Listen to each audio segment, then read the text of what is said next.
You're at a party, a crowded, noisy room, people talking everywhere. You're half listening to the person in front of you. And honestly, you kind of tuned out a while ago. The rest of the room is just background noise, a wall of sound you stopped hearing. And then, from all the way across the room, someone says your name. And instantly, you snap to it. Your head turns. You heard it perfectly across a room full of noise. But wait, how? You weren't even listening to that conversation. You weren't listening to any of them. The answer is stranger than you think, and it's happening every second you're in a crowd. Here's what you assume. You tune the whole room out and only let your conversation in. But that can't be right. Just think about it. If you had truly shut the room out, your name could have never reached you. But it did. From across the room, out of a conversation you weren't part of. Which means you weren't ignoring the room at all. Some part of you was hearing every single word of it. This is the strange part. Your brain is processing every conversation in that room all at the same time. All of them in parallel, quietly and in the background, below everything you're aware of.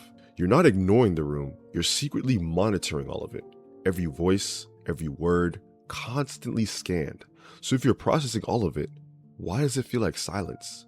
Why aren't you drowning in 100 conversations at once? Because if you were aware of every conversation at once, it would be pure chaos. You couldn't function. So your brain puts a bouncer at the door, a filter that stands between everything you're processing and everything you're actually aware of. It lets one thing through, the conversation you've chosen to focus on, and keeps everyone else waiting outside your awareness. The rest don't disappear. Your brain is still hearing them. They're just held at the door in the background. That's the wall of noise you thought you tuned out.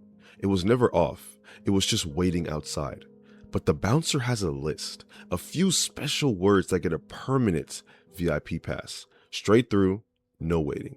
Your own name is at the top of that list. So are a handful of survival level signals. Someone shouting fire, a baby's cry, etc., etc. Things you must never miss. So when your name shows up, even buried in a conversation you weren't consciously listening to, the bouncer instantly recognizes it on the list, and he yanks it out the background and shoves it straight into your awareness. That's that snap you feel, that head turn, your name jumping the line. You didn't suddenly start listening. You were listening the whole time. The bouncer just decided that one was worth interrupting you for. And here's the lovely part. This same bouncer is why you can follow one voice in the crowd at all. Every second you're in a room full of people, your brain is doing this, hearing everything, sorting all of it, quietly choosing what reaches you, and you never even notice. Until it taps you on the shoulder with the one word you're wired never to miss. Your brain is doing something quietly amazing all the time. And mostly, you have no idea. Tell me in the comments, when's the last time you heard your name cut through a crowd? I'm curious. Till next time.